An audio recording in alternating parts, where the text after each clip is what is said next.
Thanks, Matt.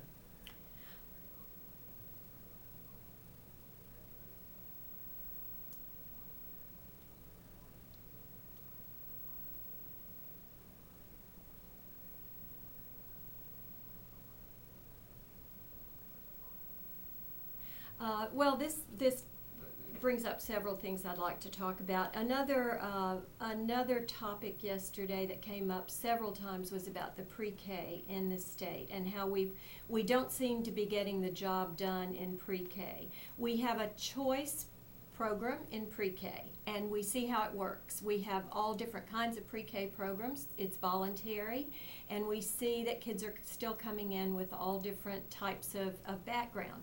That's the nature of children starting school. You are going to get kids across the spectrum, and that's why this developmental approach is so important.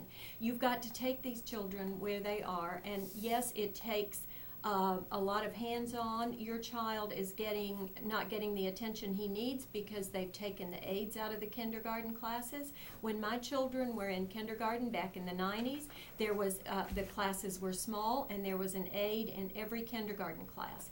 At the elementary school where my child goes now, there's one aide that circulates among all the kindergarten classes.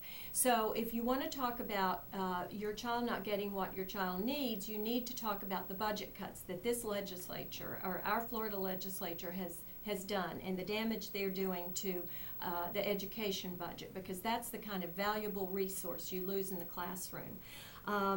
It is important to educate parents. Most parents want to do what's right for their child. A lot of them don't know what that is, and that needs to start. That kind of education has to start before a child is born.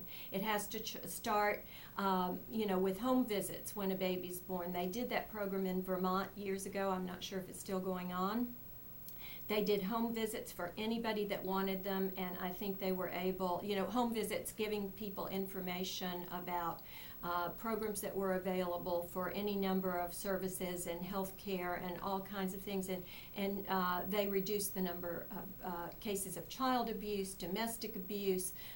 It really helped their families and their children in Vermont, and I think if you want the answer, you've got to look at the whole child and the whole family and the kind of home life the child is coming from. It's a factor. It's a huge factor. So Mac's point that if parents got more involved, that would certainly help things, especially at the earlier ages. Yes, and demand that your legislature funds education properly, and get them to stop messing with the class size.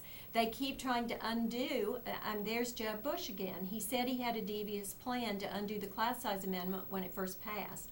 They keep coming back at it. They came back at it again 2 years ago. And again, the parents in Florida know that it's not good to have bigger classes. So they've gotten around it by requiring online coursework. I mean, they're not going